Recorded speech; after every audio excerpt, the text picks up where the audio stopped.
Apps can do a lot of cool things. You could order dinner, gamble on your favorite team, and track your health. You could even get a mortgage. One click and you can be approved. I'm not sure by who or what country they're in. You deserve more from the mortgage industry. At AnyMac Home Mortgage, we believe in the need for live human interaction during a very complex process. The kind of service and guidance which an app simply can't provide. Our customers are more than credit scores and income documents. They're individuals and families who live in and strengthen our communities. Their story is our story, and that story begins in a home. Chris Sawyer is an expert on providing superior customer service and in meeting the mortgage needs of current and future homebuyers. With over 18 years of experience in the industry, Chris is able to help customers migrate through the home buying and home financing process by using his wealth of knowledge as a well-qualified mortgage professional. And best of all, Chris is located in Cromwell, Connecticut, where he has helped hundreds of clients in Connecticut, Massachusetts, and Rhode Island make their dreams of homeownership a reality. Visit chrissawyer.any-mac.com. Email him at csawyer@any-mac.com or give him a call, 860-878-8730. Chris Sawyer, NMLS number 39345, corporate NMLS number 338923. AnyMac Home Mortgage is an equal housing lender. American Neighborhood Mortgage Acceptance Company, LLC. DBA AnyMac Home Mortgage. No Fighter Act. Connecticut First Mortgage Correspondent. License lender. Broker number ML 338923. Massachusetts Mortgage Lender and Mortgage Broker License number MC 338923. Rhode Island License Lender. License number 201128110L. Call for additional details.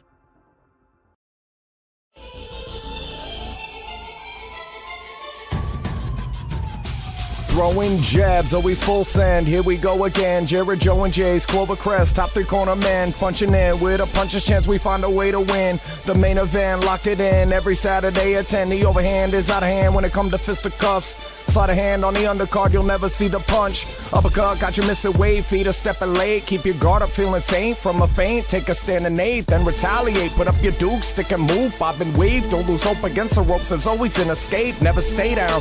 One more round, bells ringing, counter punch with your chin tucked and go down swinging. We bringing crosses with no worship, hooks with no verses, combinations with no locks. When you feel the flurry, it's curtains. From scrub scraps to fight stats, relax if you want the facts, cause the best combat podcast is throwing jabs.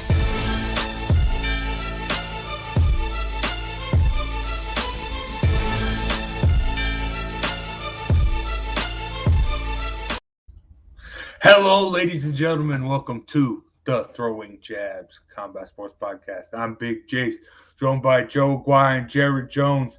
We got a lot of fights to get to coming up, but first we got to recap last week, and let's dive right in. History was made. Jessica Andrade, first ever standing arm triangle in UFC history. This is to Amanda Lemos. This was a fight that really, we talked about last week. It shouldn't have been happening. But Joe, is Andrade was this just a setup for assuming Rose gets past Carla Esparza next week for Andrade to be that second leg of the Rose revenge tour?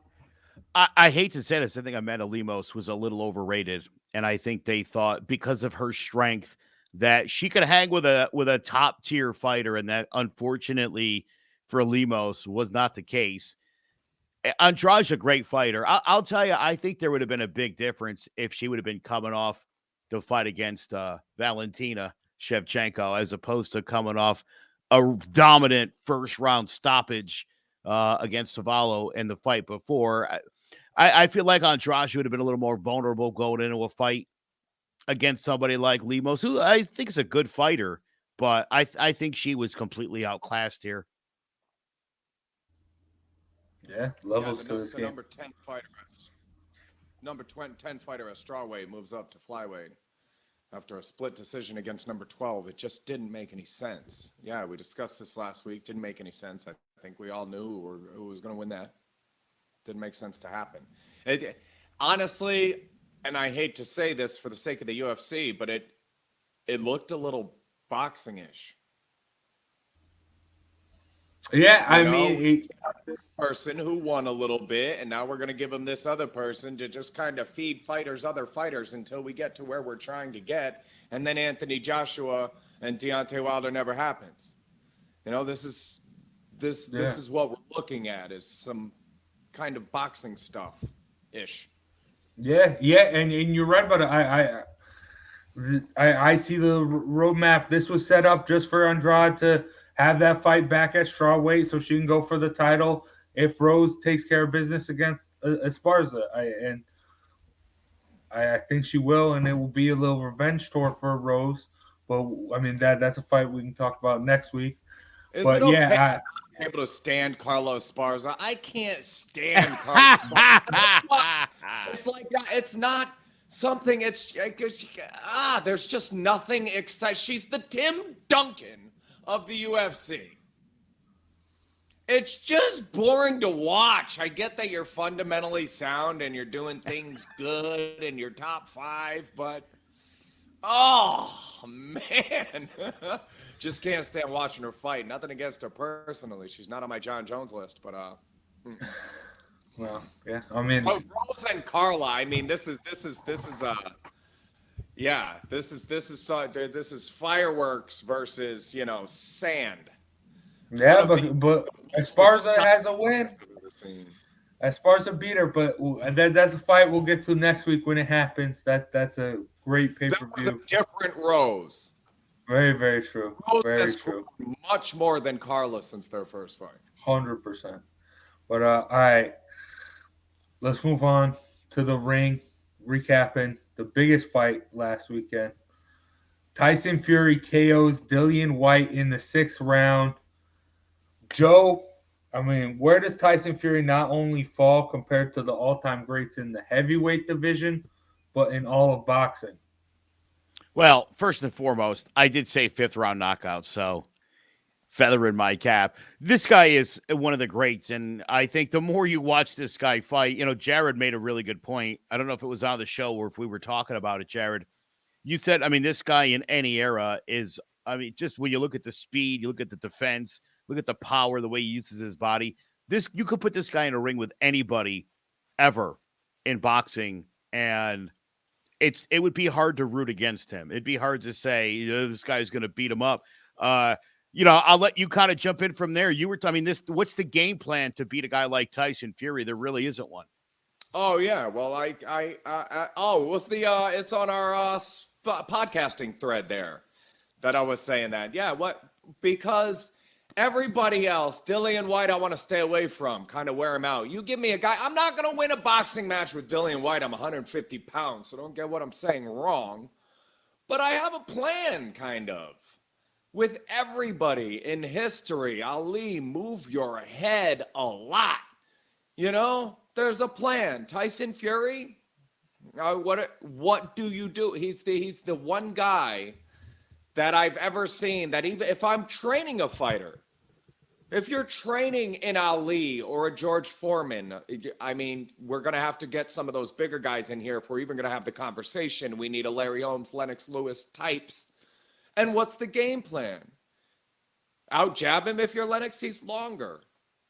And I mean, shout out to everybody on the show who said rounds 4, 5, and 6. Tony called the uppercut. If you were listening to this show and taking prop bets, you cleaned house. Yes, sir.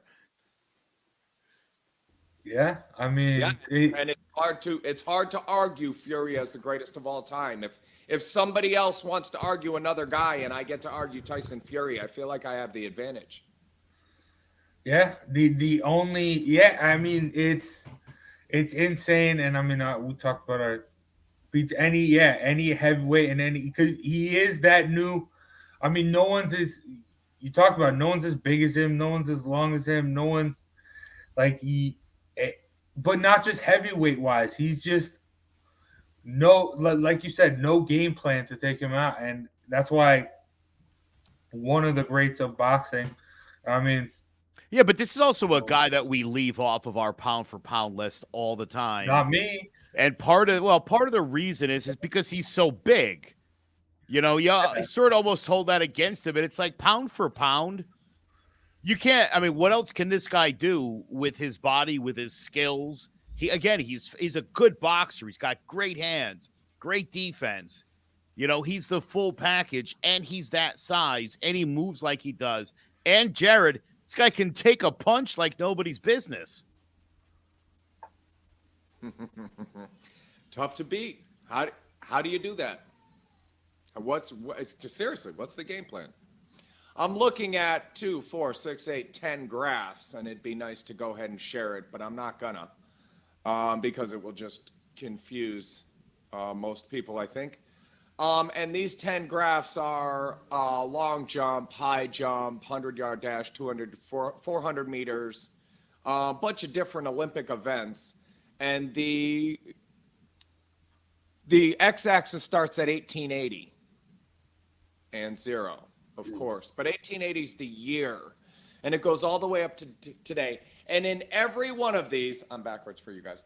In every one of these, you see this upward trajectory where we're kind of evolving and getting better at stuff because we're human beings and nature affects us, and that's kind of how it works. Bigger, faster, stronger, smarter. We did it in the flurry last week. We're evolving. You take these old heavyweights, they do different stuff. I know Tony talked to me one day about something they put in the shoes that didn't used to be in the shoes. That was just a completely different thing than they had back then. So you kind of have to go by like proportionally, let's say, is he the best? Because actually fighting those guys in their prime with this guy in their prime, Tyson Fury wipes the floor with them.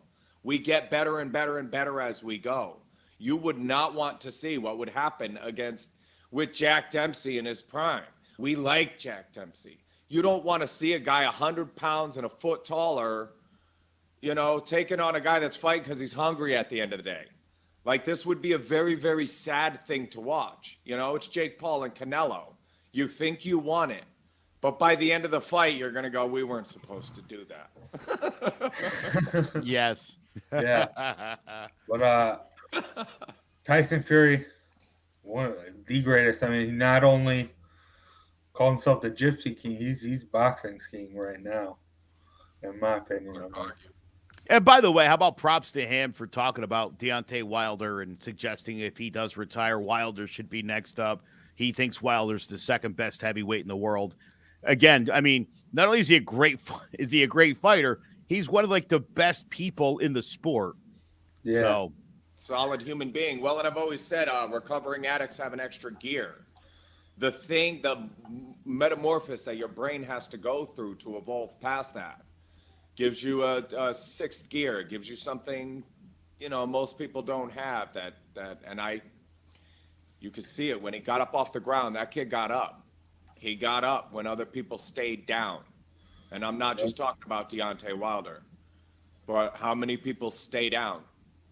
A lot. Yeah. Although the vast, vast majority of human beings stay down in that position, whether they're in a ring or not. They find that time in their life and they lay down and they stay down, and that's the end of the fight. And this guy gets back up and he keeps getting back up. You talked about his chin, his toughness, his resolve, his perseverance.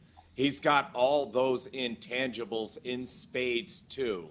It's just a hard guy to argue there was ever somebody better than. Yeah, and I mean, not for nothing as far as Deontay Wilder goes, that's the only way you can beat Tyson Fury. Is with the Deontay Wilder game plan. Put him to sleep.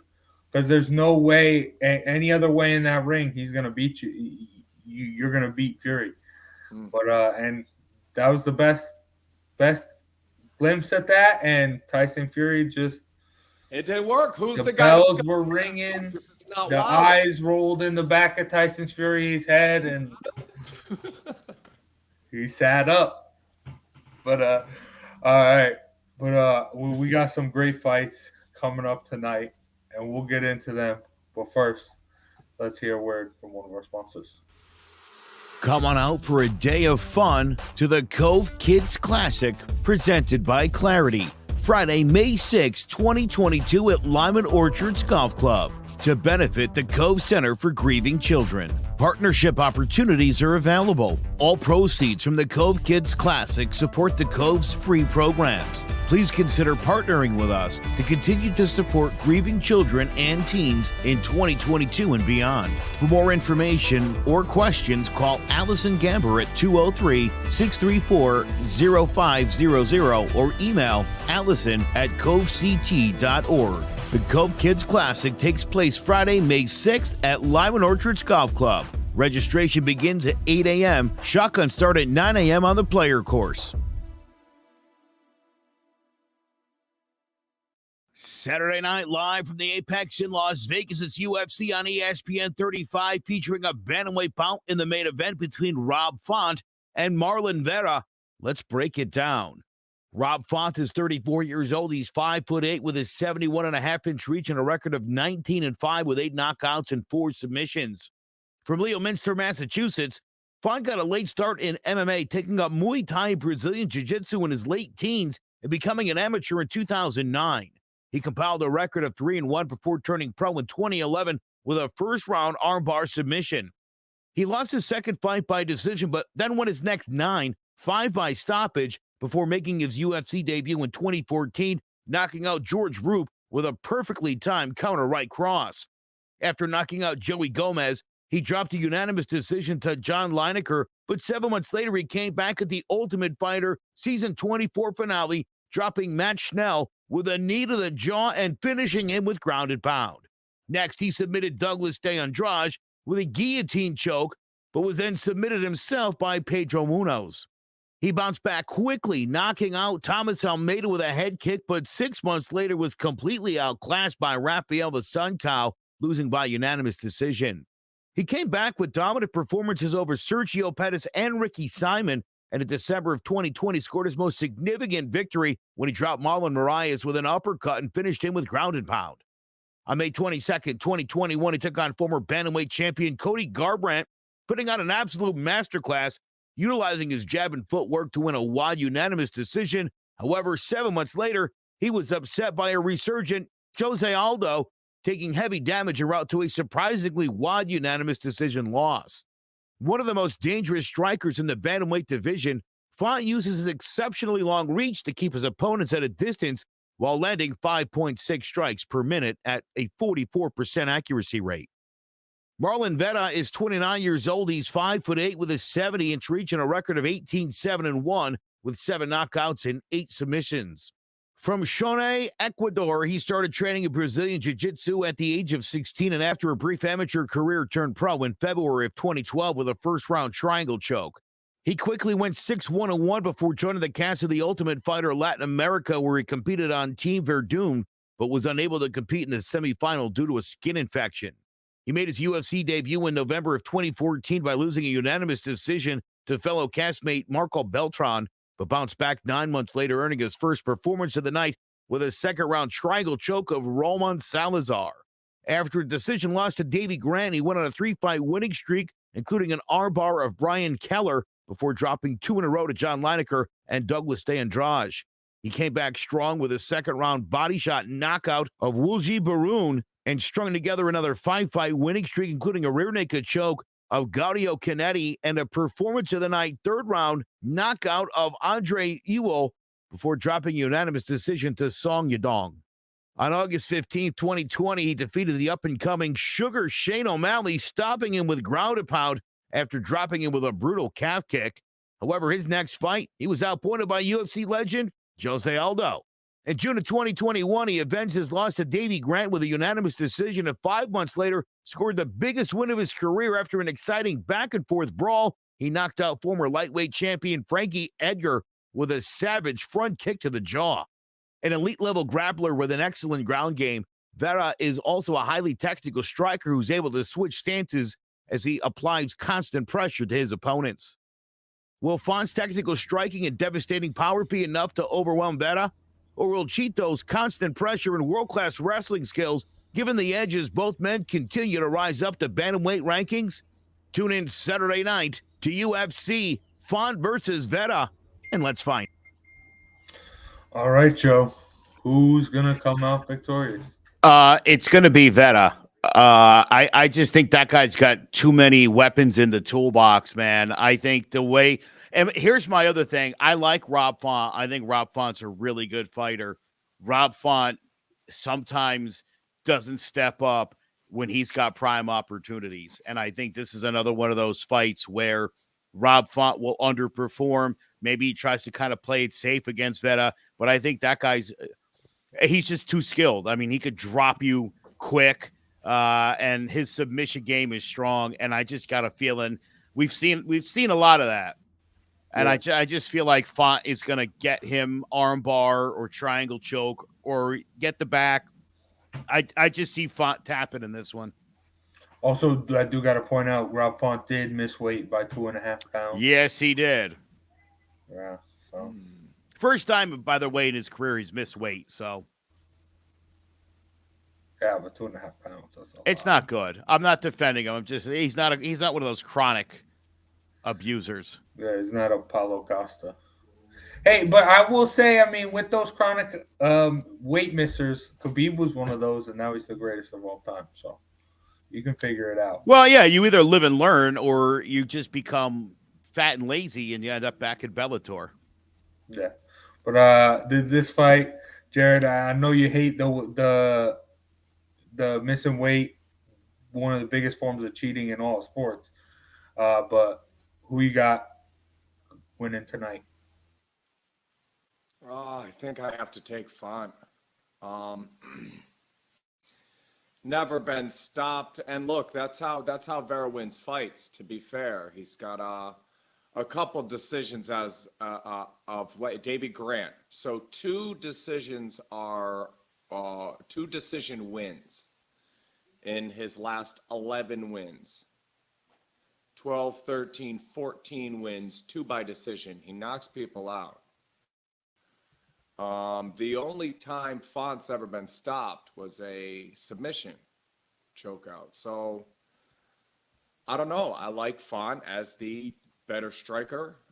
It was Pedro Munoz that choked out Font, by the way. I think I like Rob Font. Close fight, great fight. Keep your money away from this one, Rob Font. Just because I have to pick one. This is literally one of those fights I would have steered clear of if it hadn't been the main event. No, this one is a tough one. But I'm with you, Joe. I'm gonna go Vera. I think Vera's in a situation here where he could kind of pull a little bit of the Charles Oliveira magic, learn a lot from his past losses and his struggles. And I think with bantamweight, I mean, being the way it is right now, we've seen vulnerability in Aljamain Sterling, in Peter Yan. I think right now someone like Vera, who's very, very well-rounded, can get his way in there and might even take the belt. I mean, you also got a guy like TJ Dillashaw, a legend. I mean, a legend, but he might be getting a title shot. So, I mean, that shows you how rough this bantamweight division is struggling. I mean, and Vera already put away a legend in his last fight in Frankie Edgar. I think he can take care of business against the TJ Dillashaw. Or I think he can work his way into the title picture. And you never know with his ground game and how explosive he is. He can put anyone to sleep anyway. So, yeah, I like Vera. I think he can get his way into and maybe even win the title at bantamweight. Who knows? I like that. 2-1. I like that. I do. I kind of agree with you, Chase. Wow, that's a weird thing to say. But yeah, you're definitely onto something there. I think when you've got those kind of skills, you can win fights. You can win a lot of fights. You can win fights that you're losing. Yeah. So I think that's a great skill to have. He's really good at it. This is going to be a great fight. I'm very excited for the fight card tonight. I'll say that. Yeah, I mean, both these guys can bang at any. I mean, they'll throw hands, and I mean, Vera, he does have the ground game. So I mean, I think he does have that ability to just end it whenever he wants if he needs to. But I think that they'll put on a show for us and everyone else watching. But that's gonna do it for the UFC fights we're talking about. Now we got a big women's boxing fight that I'm excited for. This is my fight of the night. This is this fight I'm most excited for. Katie Taylor, Amanda Serrano. Joe, break it down. Undefeated Katie Taylor takes on Amanda Serrano with the WBC, WBA, IBF, and WBO World Female Lightweight titles on the line, live from Madison Square Garden in New York. Let's break it down. Amanda Serrano is 33 years old. She's 5'5", with a 66.5-inch reach and a record of 42-1-1 with 30 knockouts. From Carolina, Puerto Rico, she moved with her family to Brooklyn, where at the age of 12, she developed a love for boxing after watching Felix Trinidad defeat Oscar De La Hoya. At 17, she began training with her sister, who is also a boxer, and won the Staten Island amateur title before turning pro in March of 2009 with a majority decision. In her first 2 years, she went 11-0 with 7 knockouts, then defeated Kimberly Connor by second-round knockout to claim the vacant IBF super featherweight title. In April of 2012, she took on Frida Wahlberg for the WBC title, losing by unanimous decision, but bounced back later that year with a first-round knockout of Lina Tejada for the vacant Intercontinental super featherweight belt, and then went on a 4-fight winning streak before knocking out Maria Moderna in the 6th round to claim the WBO lightweight title. She then dropped down in weight, winning another 5 in a row before smashing Olivia Garula in 1 round for the vacant WBO featherweight title. She defended it twice, both by stoppage, before knocking out Alexandra Lazar for the junior featherweight belt. 2 defenses followed before she also captured the vacant bantamweight title with an 8th round TKO of Dahenia Santana. In September of 2018, she moved all the way up to junior welterweight, winning the vacant WBO title with a first-round blowout of Eva Vorarberger. In September of 2019, she won the WBO and WBC featherweight belts with a decision over Heather Hardy, and after 2 defenses, added the vacant IBO title in March of 2021 with a 9th-round knockout of Daniela Bermudez. She defended her unified titles once with a decision over Yamileth Mercado before moving up to lightweight and scoring a dominant decision over number 5 contender Miriam Gutierrez. A heavy-handed southpaw, Serrano is a relentless pressure fighter who wears her opponents down with a withering body assault and possesses devastating one-punch knockout power in her left hand. Katie Taylor's 35 years old. She's 5'5", with a 65-inch reach and a record of 20-0 with 6 knockouts.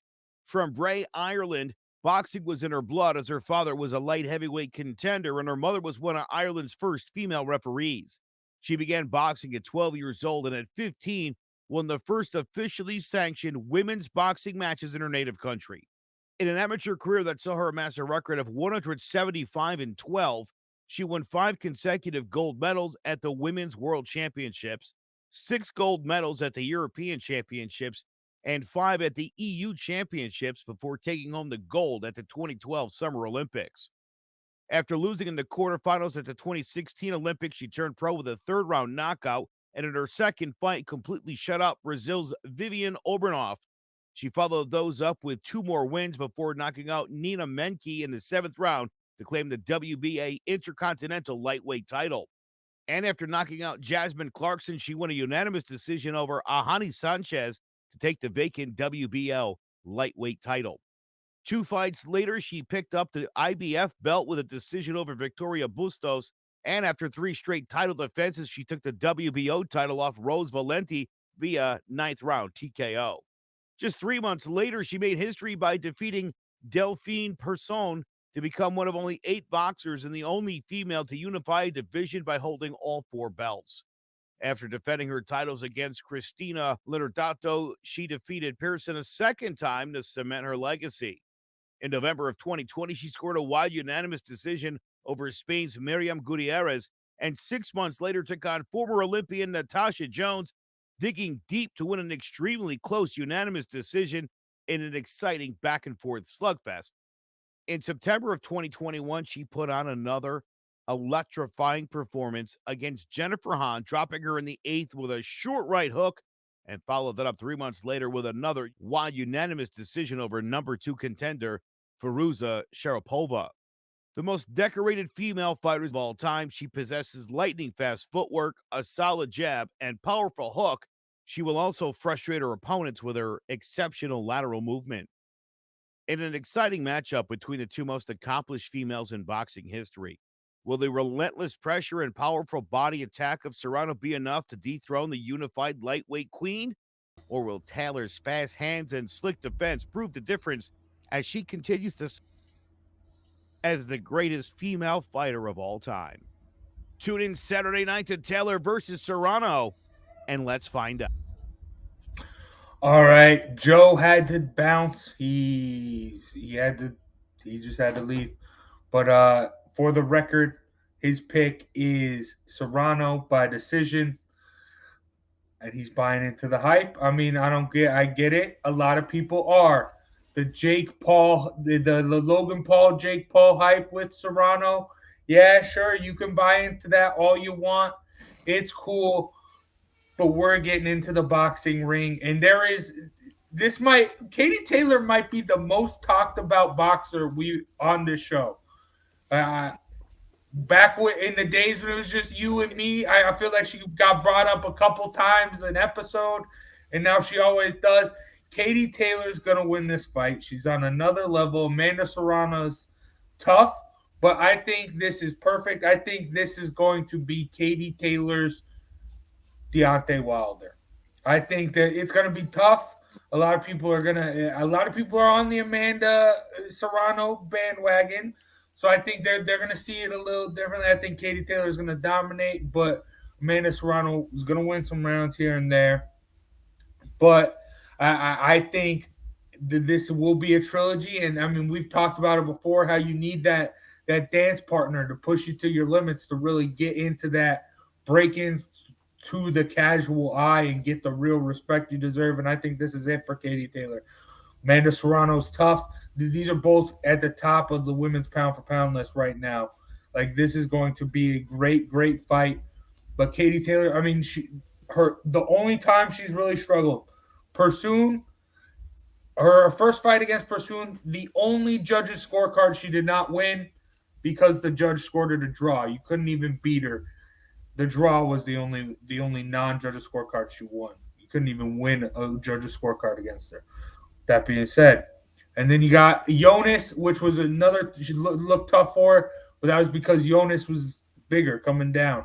So I think now you got Amanda Serrano coming up against Katie Taylor. I think it's just not clicking. I think even just Katie Taylor, with the fact that she has been fighting people coming down, the bigger people, I think it's just going to be cakewalk along with I don't want to say cakewalk because it's going to be tough. I think Katie Taylor is going to get it done just because fundamentally and just boxing wise, as far as the sweet science goes, Lomachenko might be the only one better than Katie Taylor. That's a really good assessment, and you took all my takes. If Serrano was the size of Jonas, then we have a great, great fight here. But everybody Katie ever struggled with was a bit bigger than she was. She's a bit bigger than Amanda. I don't see this being, hey, pop quiz, Jace, I'll give you the numbers. You tell me what they are. The score, 187-2. 180. What's up? Is that 187-2. Is that a Harlem Globetrotters game? It's the number of amateur fights for these two girls. Oh, geez. That makes sense. Sanctioned amateur fights. Katie Taylor was 175-12. Serrano went 2-0. One of these is the most decorated female fighters of all time, and I also have to give a shout out here. Let me make sure I get this right. But there was a fighter I just loved that she ended up getting clipped. She got knocked out in one of her fights. Here it is, Frida Wahlberg. Oh yeah. Frida Wahlberg's the only person who ever beat Serrano. And then her next fight, Diana Prazic knocked her out in the 8th round, brain hemorrhaging, just never fought again. She's 11-1. And her 11th win was Serrano, and that one she got just punch changed her life. But Wahlberg, she was a great fighter. And I think this is the second loss for Serrano. I'll take Katie Taylor here. The way she moves, like like I said, bigger girls she struggles with. This is not one of those. She'll be slipping the jab, countering.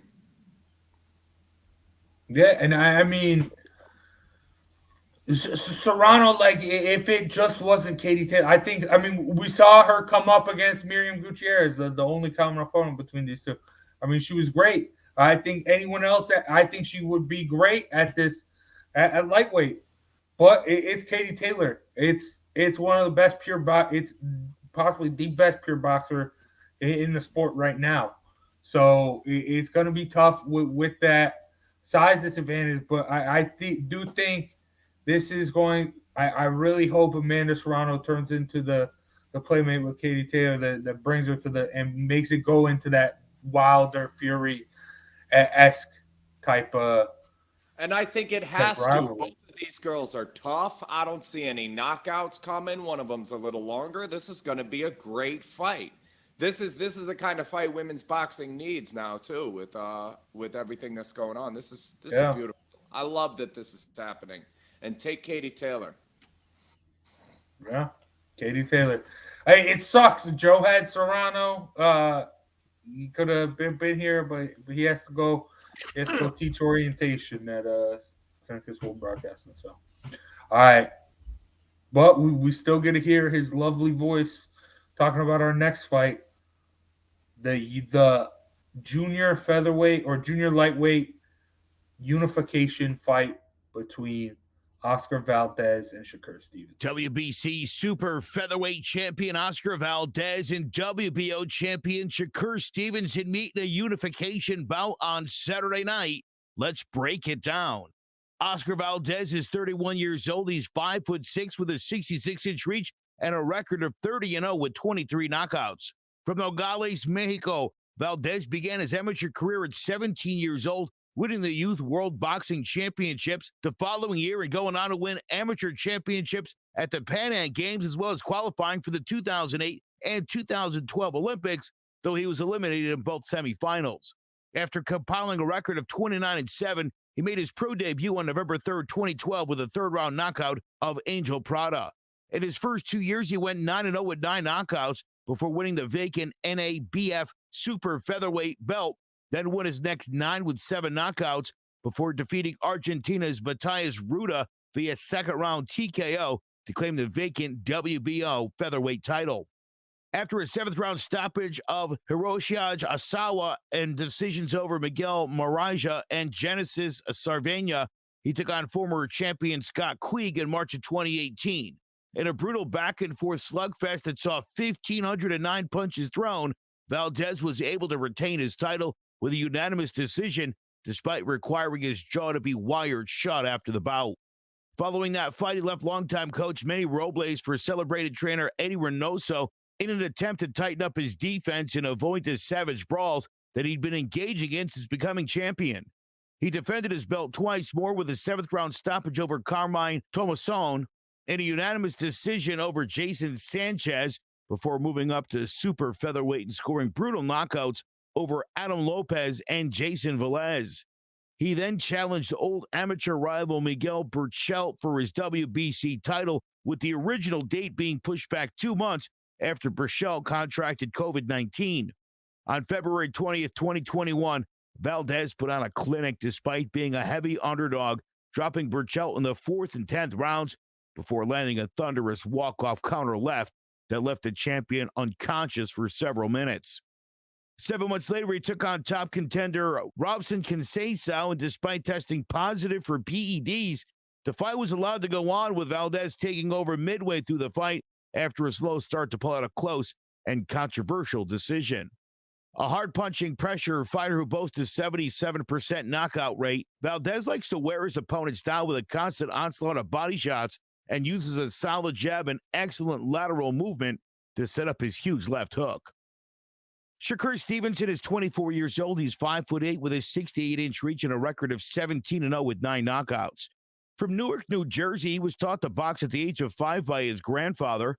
A decorated amateur, Stevenson won the AIBA Youth World Championships and in 2016 won a silver medal at the Rio Olympics, losing in the final to Cuba's Robsay Ramirez. After amassing an amateur record of 56-2, he signed with Top Rank in 2017 with Andre Ward as his manager and made his professional debut with a technical decision. After winning his first 9 with 5 knockouts, he defeated Jesse Rosales via 4th-round TKO to win the vacant WBC Continental Featherweight title. After a 3rd-round blowout of Alberto Guevara, he won a unanimous decision over Joel Gonzalez for the vacant WBO Featherweight belt. In June of 2020, he knocked out Felix Carballo with an uppercut to the body and followed that up with a unanimous decision over Taka Khan Clary. After a lackluster and heavily criticized decision over the unheralded Jeremiah Nakathalia, he had a career-defining victory when he put on a dominant virtuoso performance against Jamal Herring, giving the champion a thorough and brutal beating en route to a 10th-round stoppage to claim the WBO Super Featherweight title. One of the fastest rising stars in the sport, Stevenson is one of the most technically proficient fighters in boxing, possessing lightning-fast hands thrown from the southpaw stance and is a highly aggressive counterpuncher. Will the relentless pressure and powerful body attacks of Valdez be enough to overwhelm the young champion, or will Stevenson's fast counters and slick style prove to be too much as he tries to stake his claim as one of the best in the sport? Tune in Saturday night for Valdez versus Stevenson, and let's find out. All right, let the record show. Joe has Stevenson by 7th-round stoppage, which is good because I feel like we kind of did Joe dirty last time Stevenson fought. We both talked him into picking Herring. He said he had Shakur Stevenson, but we talked him into it. So... yeah, but I mean, we weren't sold on Shakur Stevenson, but he was dominant in his last fight against Herring. So, are you hopping on the Stevenson train, or you gonna go with Valdez here, Jared? Oh, this is so hard for me. Listen, that plus 600, take that all day. This is a lot closer fight than that. Similar amateur records, both undefeated. I don't know how the 7th-round knockout happens. Valdez has never been stopped. He fought Conceição in the amateurs and beat him. He fought Loma. He lost Lomachenko in the amateurs. This guy's never been stopped. So I can't find him being knocked down. So the 7th-round knockout doesn't make sense. Stevenson, on the other hand, lost 3 of his first 5 amateur fights. This is something he had to grow into. I really kind of feel like this is your Leonard Hagler type of fight, where one of them's a lot prettier and you know him, and the other guy kind of worked his way to where he is and had to knock out Miguel Berchelt to get there, which is as good as anybody Stevenson has beat. So all things taken into account, especially that line, I'm taking Oscar Valdez for the upset. Valdez shocks the world and shocks Shakur, shocked Stevenson. Damn. Yeah, Still Valdez. not sold. Still not sold on Stevenson. I think it's a great fight, but I think he gets a workman-type performance from Oscar Valdez where he overwhelms him. He cuts off the ring. You'll have to outbox this guy every round and win more of them to beat him. If you take Stevenson, take it by decision. This Valdez kid is tough as nails. Yeah, I do think it will go to decision either way. The real thing that is holding me back, I'm going Stevenson by decision. The real thing that's holding me back here, I mean, Stevenson looked dominant against a guy, a beast in Herring his last fight. So, I mean, I'm holding that in high regard. But really, and also Valdez's last fight with Conceição, I mean, watching that fight, I had it Conceição. A lot of people argued with it. He looked very, very vulnerable in your last fight. And I'm just going to go. I think when you got 2 guys that are at the top and really, really, really good, I think sometimes you're just as good as your last fight. And Shakur Stevenson was a lot more dominant than Oscar Valdez. So it's tough, but and also I going into that last fight with You Harry. taking Nakathila or Birchall? Nakathila or Birchall? You're taking Birchall in that fight, right?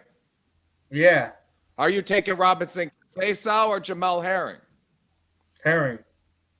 My contention is not I. My contention is Valdez has fought the slightly tougher guys and has the slightly better amateur career. And the best I could come up with for a comparison is Sugar Ray Leonard and Marvin Hagler, where you got blue collar, white collar guys here, and when those get in the ring together, every now and again, you have the workman. You're just gonna get outworked, volume punching. Shakur's gonna be too cute, a little too cute, and lose more rounds than he wins. Okay. I also the part of the reason why I'm picking Stevenson here is because I made a promise to myself. If he beat Herrig, I was gonna hop on the hype train. I might have even said that on the show, but that's where it is. I like Valdez. I think this is gonna be a tough. I think this could also turn into like a trilogy fight. Like we can see like a draw. I wouldn't be surprised if there's a draw.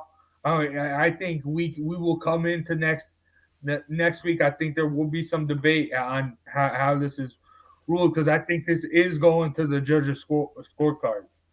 And I mean, it feels like every boxing match nowadays, is if it goes to the judges, someone's upset somewhere about something the judge did. So, but I think that this one will have actual, like, I think both these guys will this will be a show. This will be a show tonight. So many good fights tonight. It's exciting. I'm excited. But $5 wins 100 on the draw. Done and done. Good idea, Jace. yeah. Hey, this if any fight, I think out of any of those fights that we have tonight, if could end in a draw, I think it would be this one. Yep. Oh yeah. And hey, to be fair, I've made 3 will go to overtime bets in basketball and won 2 of them. That's literally not a bet I make too often because it's so outrageous. But this is, exactly the type of fight where you could end up with something like that. Yeah. I can see a draw. All right. But all right, that's gonna do it as far as the fights go. But Jared, you want to close out the show? Hit us with that flip. So last week I talked about how I believe autism is evolution, and usually I have some brilliant idea like that. I Google a few things and disprove it and move on. That's not what's happened here. So I want to talk a little bit about vision and the evolution of the eye. Our vision is better than it used to be. As human beings, we're able to see more vivid colors than we used to because like Joe said last week, now we forage through the grocery store where the colors are different, not as dull and bland. So our eyes have adapted. All of us are able to see more vivid colors than human beings were in the past. Now, when nature's making that adjustment, there's a downside to it, and the downside is color blindness. Some people come up colorblind. That's an evolutionary thing. Did you know that during the wars, we used colorblind people to differentiate certain forms of camouflage? Because colorblind people can see things that other people aren't able to see. This is nature figuring it all out. That's what's happened to our eyes. And if you plug autism, low functioning, high functioning, all of that stuff back into evolution and run it parallel to what's happened to our vision, you'll find the same thing, similar characteristics. Looks like evolution to me. And somebody needs to remind the scientists and doctors that are working on this that in the city of the blind, the one-eyed man is king. They're just if you take a high functioning autistic and try to troubleshoot it, you're toning down memory, numbers, and technology, and turning up social interaction. And that makes me wonder what world you think these kids are going to be growing up in. Thanks.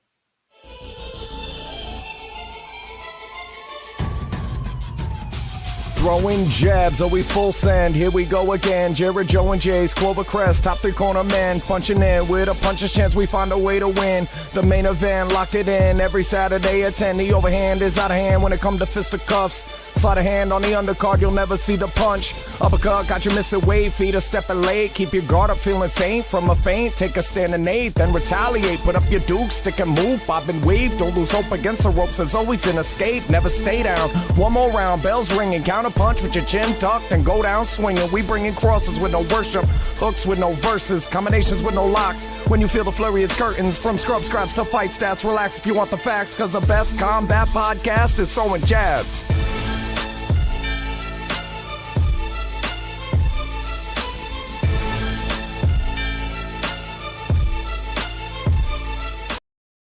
Hello, my name is Joe Aguirre. I'm the president of Clovercrest Media Group, and here at CMG we have a wide variety of podcasts, including sports shows like Keys to the City, The Roll Call, Throwing Jabs, All Four Downs, and Jawing About the G-Men, and great true crime shows like Sticky Meat, Crimes and Consequences, Ivy League Murders, and Bird, the unsolved murder of David Eichmann. You can find all these podcasts and so much more by visiting Clover.